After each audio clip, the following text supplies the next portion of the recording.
Oi pessoal, vamos dar início a mais um vídeo do HomeBio e no vídeo de hoje nós vamos falar sobre algumas curiosidades sobre cobras e serpentes. Primeiro de tudo eu vou falar o que são serpentes, algumas características e algumas curiosidades. Primeiro, o que são serpentes? Serpentes são répteis pertencentes à ordem Squamata, são animais de sangue frio e a teoria que nós temos hoje em dia é de que eles evoluíram a partir de lagartos que se enterravam no solo. E por conta dessa condição de vida, de se enterrar, o seu corpo desenvolveu características, que é o corpo alongado, desprovido de patas, porque não era necessário, então é apenas uma adaptação a esse estilo de vida. Há uma diferença entre cobras, serpentes e víboras, e eu vou falar um pouquinho disso.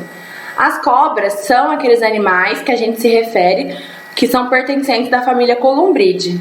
A grande parte deles são inofensivas, de porte médio e não possuem dentição adequada para inocular veneno, ou seja, eles não possuem peçonha. Eu vou falar um pouquinho sobre a dentição deles mais pra frente. Alguns exemplos que nós temos é a cobra cipó e a cobra caninana, que são alguns animais conhecidos que eu trouxe para vocês. Que nesse caso aqui é a cobra cipó e aqui é a cobra caninana. Já as serpentes são animais rastejantes, também são sem patas e com corpo alongado, que compartilham características semelhantes à dos lagartos, mas tem uma diferença. Elas possuem presas inoculadoras de veneno e possuem fosseta loreal.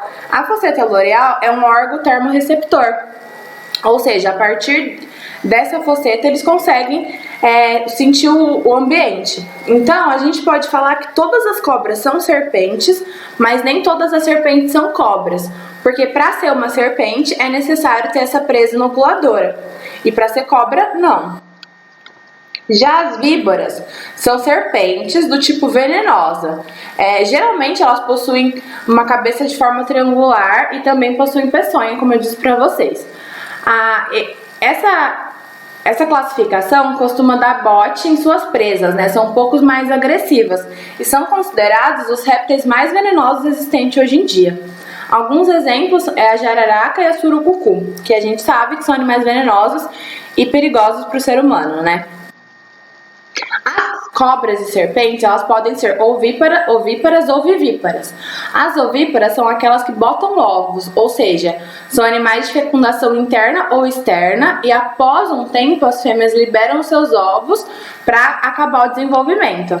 E geralmente as cobras endêmicas de clima quente são ovíparas, porque o clima é propício para o desenvolvimento do ovo. Já as cobras vivíparas são aquelas que o embrião se desenvolve completamente dentro do organismo, ou seja, a mãe só vai liberar o filhote quando ele já estiver desenvolvido. E geralmente acontece em espécies de clima temperado. Um exemplo é a jararaca. Já um exemplo de cobra ovípara é a mamba negra. As cobras, elas possuem uma adaptação na mandíbula, que são os chamados ossos quadrados, que permitem a capacidade de abrir a boca em até 150 graus. Possui uma abertura na traqueia, que permite que o animal respire durante o processo de alimentação. Por isso que às vezes, a gente consegue ver uma cobra se alimentando de um animal grande e conseguir continuar respirando e fazendo todos os seus processos. É por conta dessa abertura na traqueia. E agora, falando um pouquinho sobre o veneno ele é uma especialização da saliva que possui a capacidade de quebrar proteínas e facilitar a digestão. Porque como as presas das cobras geralmente são animais maiores, elas precisam facilitar a digestão, por isso que existe o veneno. E também para facilitar na hora da captura da presa. Existem dois tipos de venenos. O veneno do tipo que é presente no gênero Áspides, que é aquele que ataca o sistema nervoso central e paralisa a respiração. Ou seja, quando a cobra ataca a sua presa, ela vai começar a ficar paralisada. E assim ela vai acabar morrendo e facilitando a predação. Já o tipo dos viviperídeos é aquele tipo de veneno que destrói o sangue e não o sistema nervoso. Agora falando um pouquinho sobre o tipo de dentição desses animais, esses são de 4 tipos. A dentição áglifa, que é aquela que os dentes são mais ou menos uniformes, tem mais ou menos o mesmo tamanho, como a gente pode ver nessa imagem. e são encontrados na maioria das serpentes não peçonhentas, porque esse tipo de dentição não possui peçonha, não possui um dente especializado para inoculação de veneno. Alguns exemplos disso são a jiboia e a sucuri. Já a dentição opstóglifa é aquela que é especializada em alguns dentes na parte posterior da boca, ou seja, na parte de trás da boca, possui dentes especializados para inoculação. Como a gente pode ver, aqui no finalzinho da boca tem esse dente, que pode ser chamado de presa, que é para inocular o veneno. Já a dentição proteróglifa é aquela em que os dentes inoculadores, né, estão presentes na parte anterior da boca, ou seja, na frente da boca, e eles são fixos e curtos, porque a gente vai ver que um outro tipo de dentição é diferente. E um exemplo que eu trouxe para vocês aqui nessa imagem é a cobra coral, né, que ela tem os dentes fixos, como a gente pode ver, e eles são curtos. Já a dentição solenóglifa é aquela onde os dentes que possuem capacidade de inoculação são longos, né, são compridos e eles são retráteis. Então, o animal ele só vai usar quando ele precisar atacar a sua presa. Então, aí ele vai soltar, né, vai colocar o dente para fora e conseguir atacar sua presa.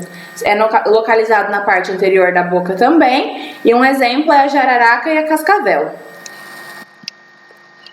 Agora, falando um pouquinho sobre a digestão desses animais, a gente sabe que as serpentes, né, principalmente aqueles vídeos que a gente encontra de sucuri se alimentando de animais enormes, né, quando as serpentes elas se alimentam, elas entram num estado de torpor, porque é um processo de digestão, né? Então, enquanto a cobra tá digerindo a sua presa, ela fica parada, ela fica estática, sem conseguir fazer movimento muito ágil, e isso acaba dificultando a vida delas, né? Esses animais, eles possuem um processo digestivo muito eficiente, ou seja, eles conseguem absorver quase tudo o que tem na presa, né? Então, eles conseguem absorver tudo que necessitam, eles só não conseguem digerir pelos e garras, mas isso é eliminado junto com o ácido úrico.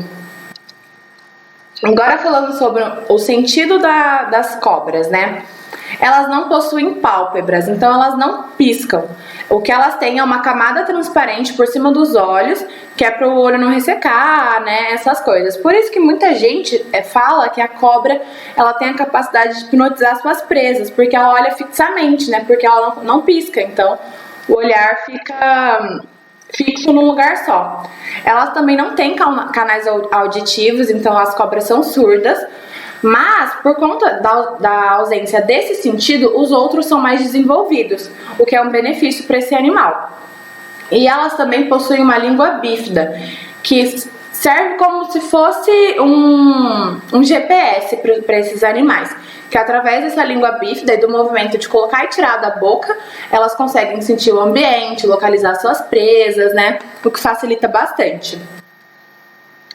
A gente sabe que existem cobras peçonhentas e não peçonhentas, e a maior diferença entre elas é a presença ou não da peçonha, que é aquele mecanismo para injetar o veneno.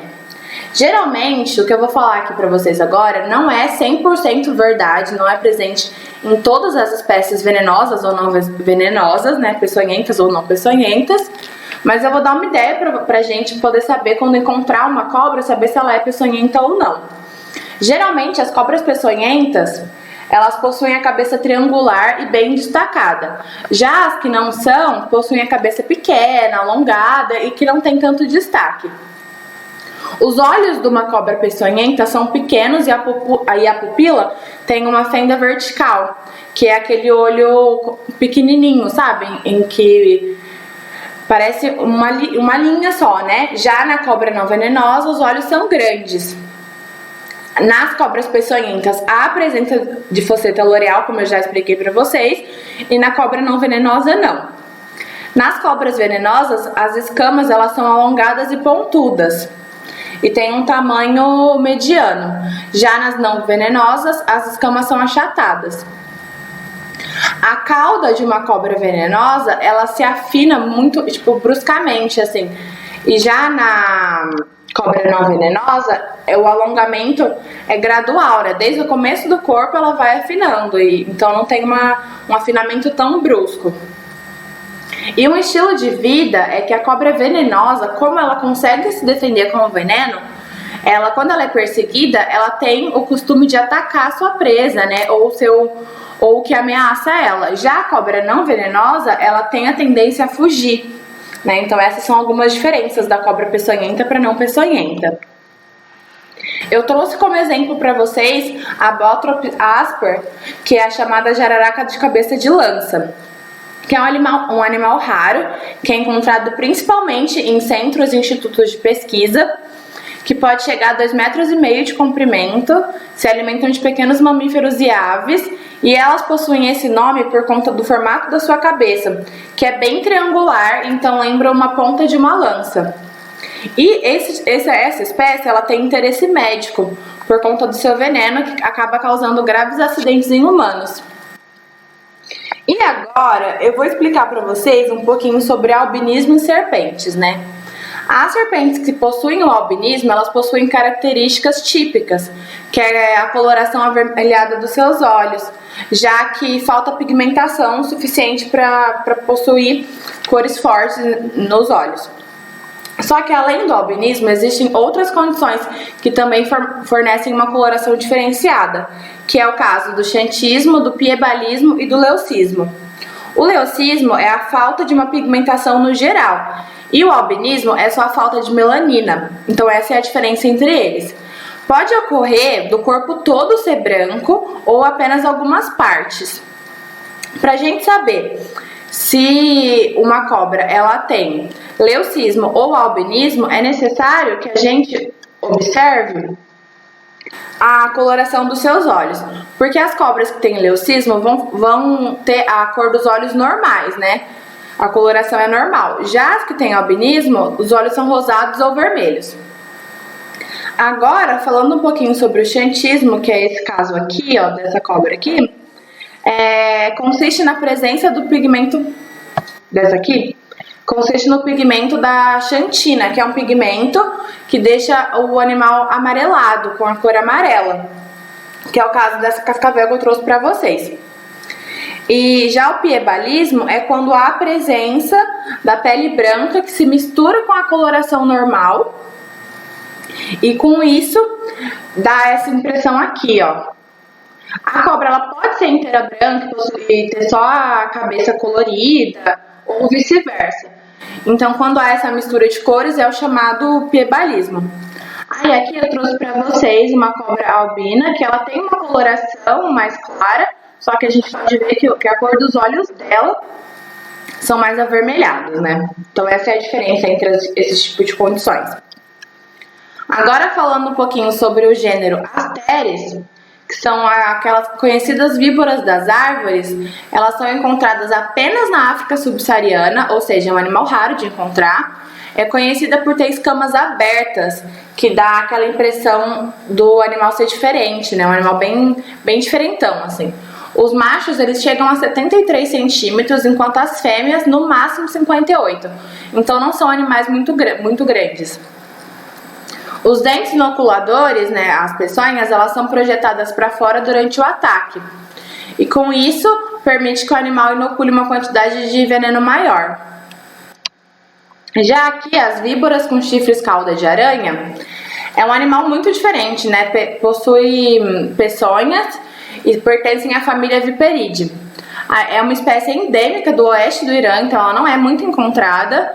Tem uma cauda única, né? Porque a extremidade da sua cauda tem um bulbo que pode ser confundido com aranhas. E isso atrai a sua presa, né? Que confunde, acaba indo lá se alimentar e acaba virando a presa, né? Então essa ponta dessa cauda ela é usada para atrair pássaros insetívoros que se alimentam de insetos, de aracnídeos e acaba sendo atacado. Eu trouxe isso para vocês, gente. Espero que vocês tenham gostado.